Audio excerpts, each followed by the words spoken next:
My name is Madison, and I am a 22-year-old woman. And this is a story that happened to me 11 years ago. I was an average 11-year-old, living comfortably in a 2-story house. We lived near a lake that had a park in front of it that I would always go play on. The walk wasn't far, maybe a 5-minute walk.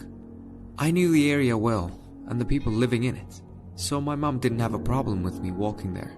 Every time I would walk there, I would notice a man sitting on a bench smiling at me. I didn't know his name, so for the sake of the story not being confusing, let's call him Mike. I was always creeped out by him because he would just sit there and watch me. I also noticed that he drove there and didn't live close by, which was odd because the park was closed off and only the people that lived in my area knew to always keep an eye on me when I walked home too. One day I was going to the park and another man that I had seen before started following me. He began walking behind me every time I went to the park and home. I stopped going to the park because of that, but I eventually got bored.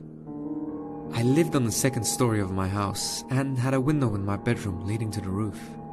When I was bored, I would just go on top of the roof, which my mother always told me was dangerous and I could fall. This one time, not long after I stopped going to the park, I saw the same man that would follow me outside my house's fence, checking out my home, and Mike was standing close behind him.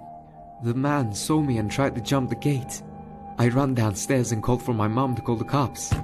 He was now at my front door banging on it.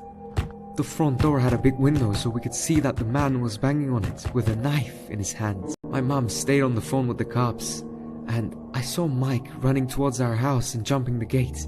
Mike tackled that man and eventually knocked him out.